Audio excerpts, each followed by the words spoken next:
네, 안녕하십니까. 저는 사랑의 교회를 섬기고 있는 김성우 장로라고 합니다. 반갑습니다.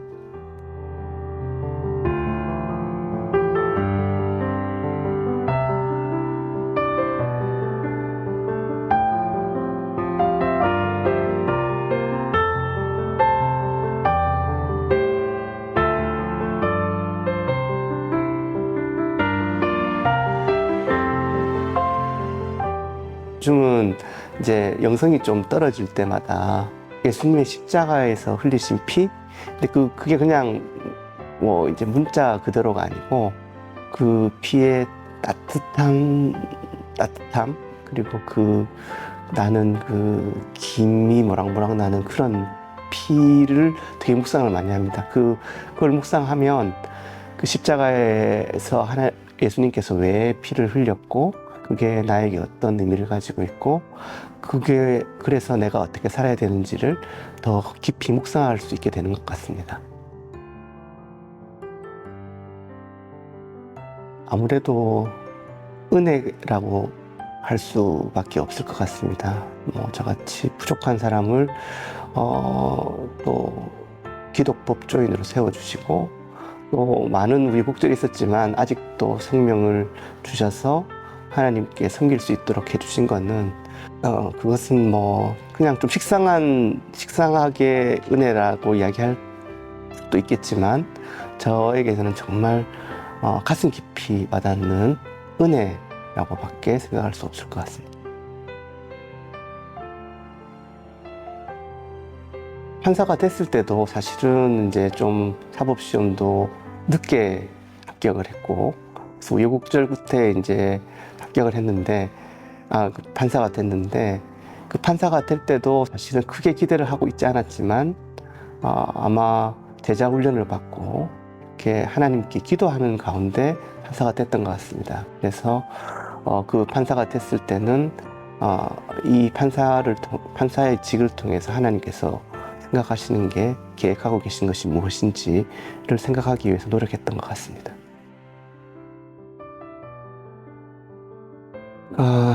이제 이게 하나님에는 하나님의 법이 있고, 또 세상에는 세상의 법이 있는데, 이 세상에서 사람들이 살아가는 것들을 어떻게 규율하고 그 약속을 어떻게 지켜내느냐라는 것을 판단해 주는 것이 판사라고 생각을 합니다. 그래서 이것은 엄밀히 보면 하나님께서 인간에게 이제 그런 권한을 주셔서 하시는 것이기도 하지만, 그래서 제가 언제나 판결을 할 때도 이게 정말 어렵거든요.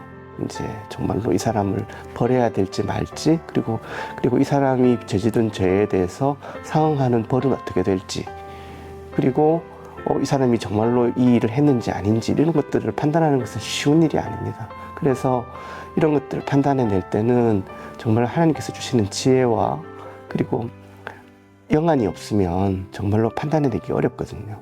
그래서 하나님 앞에 더 엎드릴 수밖에 없는 것이 이 판사의 직 아닌가 생각을 합니다. 그런 이제 암이라는 것을 알게 됐던 시점은 이제 그것도 딱 마침 다락방을 시작하기 전이었는데요. 아무튼 저한테는 정말로 예상하지 못했던 그런 것들이었지만, 그것을 통해서 또 하나님께서 보여주시고자 하는 것들이 있었습니다. 그래서 그 암이란 선고를 받았을 때는 정말 눈앞이 깜깜하고 아무것도 헤쳐나올 수 없었던 것 같고, 어떻게 보면 원망도 생기고 했었지만, 그것을 헤쳐나오는 과정 속에서 하나님께서 새로운 소명과, 그리고 저에게 가지고 있는 뜻을 발견하게 해주신 또 귀한 기회가 되었던 것으로 생각을 합니다. 아무래도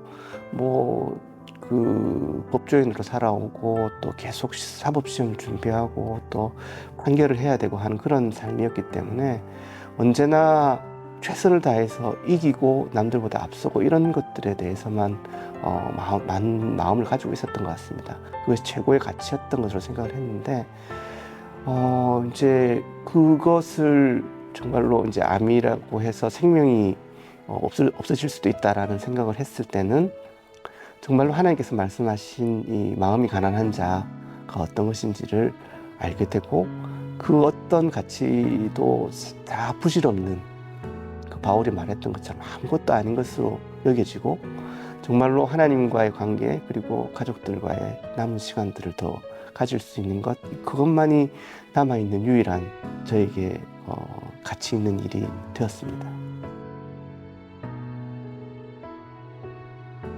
네, 소년재판은 소년보호재판이라는 것은 이제 소년들이 이제 여러 가지 이유지만 보통의 경우에는 환경적인 문제라든지 약간 미숙한 이제 아직 인격적으로 미숙하기 때문에 저지를 수 있는 여러 가지 비행들을 다루는 재판입니다.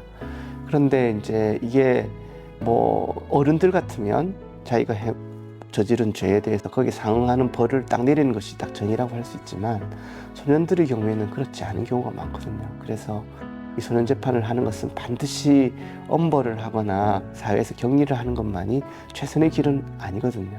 그래서 이 소년들을 다시 그들이 원래 있어야 될 곳으로 그리고 그들이 원래 있어야 되는 모습으로 바꾸어가는 것은 어떻게 보면 하나님께서 주신 그들의 이 모습을 그 모습, 하나님께서 창조하신 그 모습으로 되돌릴 수 있는 그런 저는 과정이라고 생각을 했습니다. 그래서 그 재판을 하면서 하나님께서 주신 소명도 발견을 했고 그들과 함께 고민하고 울고 웃고 기도하면서 이들에게 조금이라도 도움이 될 수 있는 것 그것이 바로 저에게 남은 소명이라고 생각을 했습니다.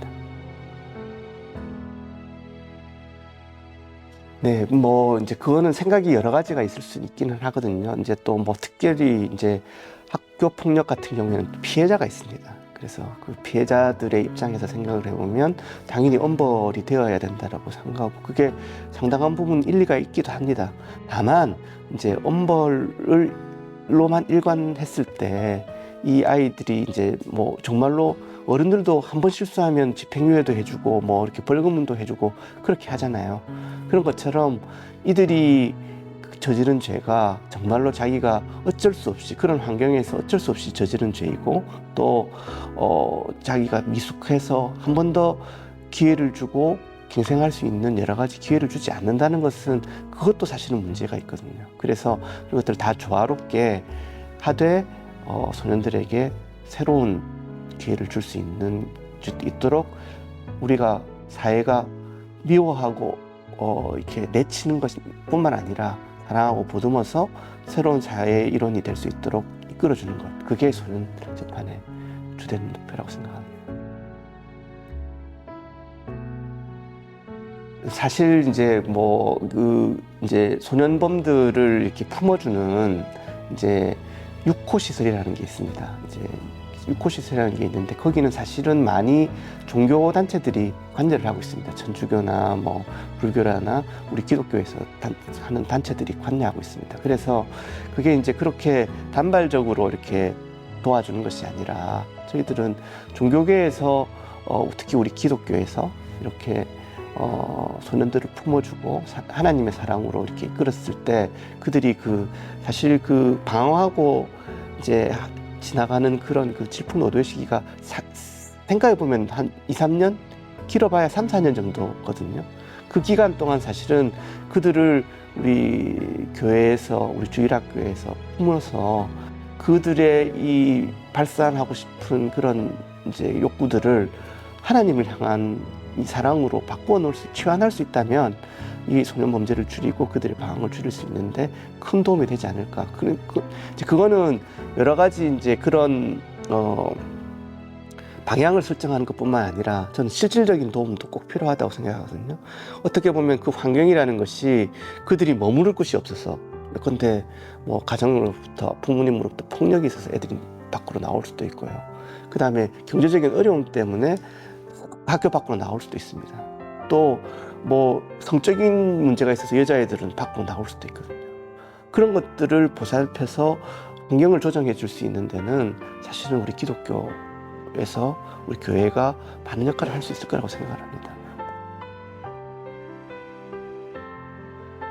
뭐 당연히 차이가 있죠. 판사는 이제 누구 말이 옳은지를 대답하는 건데 변호사는 나에게 의뢰를 한 사람을 대신해서 그 사람을 위해서 변호를 하는 겁니다. 그래서 제가 판단하는 위치에 있지는 않고 판단한 사람에게 우리에게 유리한 자료를 제공하고 위에서 말을 잘 못하거나 법을 잘 모를 때 그걸 도와주는 역할이 있는 거죠. 어떻게 보면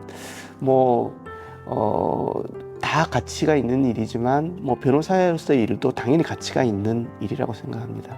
다만 이제 기독법조인으로서 또 다 자기가 맡은 분야가 있기 때문에 제가 이제 한동안은 판사로서 또 이제 하나님의 사랑과 하나님의 공의를 위해서 이제 또 판단하는 위치에 있었다면 지금은 또 제가 주어진 이 변호사의 이 일을 통해서 그런 것들을 또 성취해 나갈 수 있지 않을까 하는 생각을 가지고는 있습니다.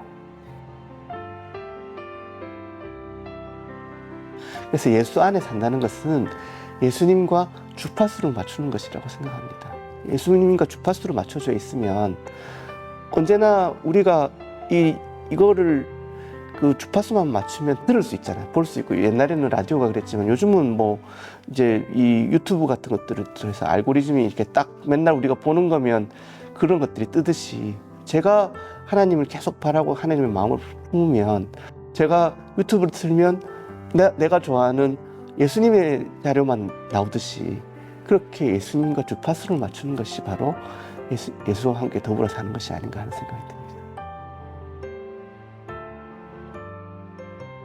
사실 요즘 한국 교회가 많이 세상으로부터 지탄도 받고 힘도 잃어간다고 하고 공격도 많이 받고 특히 젊은이들이 너무나 더 많이 빠진다고 하는데 저는 그렇게 꼭 비관적으로 보거나 패배주의에 빠질 필요는 없다고 생각합니다. 그냥 지금 사실은 우리가 젊은 사람이든 우리가 기존의 교인들이 사실은 어떤 삶을 살아내느냐 하는 그 문제가 있는 것이지 기본적으로 우리가 앞으로의 세태가 어떻고 지금 과정이 어떻다라는 것들은 중요하지 않다고 생각합니다. 그래서 저희들이 기본적으로 매일매일 살아가는 그 삶 속에서 하나님을 우리 마음속에 모시고 하나님과 끊임없는 교제를 하기 위해서 노력하는 그것만이 이 어려움들을 이끌어내고 우리가 예수님 안에서 계속 살아갈 수 있는 방법이 아닐까 생각합니다.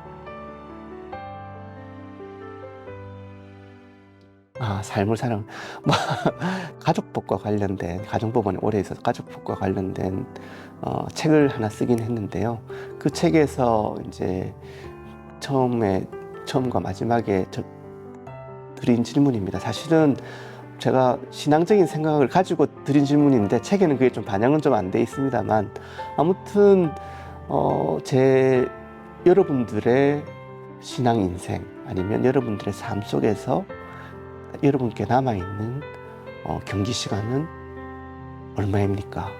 라고 물어보고 싶습니다. 그래서 여러분의 삶의 경기 시간에 하나님께서 주어주신 그 시간에 얼마만큼 남아있는지 예컨대 하프타임일 수 있고 그 다음에 인생의 후반전일 수도 있고 연장전일 수도 있고 연장전도 끝난 인저리 타임일 수도 있지만 그 타임이 어느 것인지를 늘 하나님께 여쭙고 자각하면서 살 때 하나님과 더 가까이 가고 하나님께서 나에게 남겨주신 사명이 뭔지를 더 충실하게 발견하고 그 삶을 이루기 위해서 살아갈 수 있지 않을까 생각합니다. 여러분의 인생 경기 시간은 얼마나 남아 있습니까?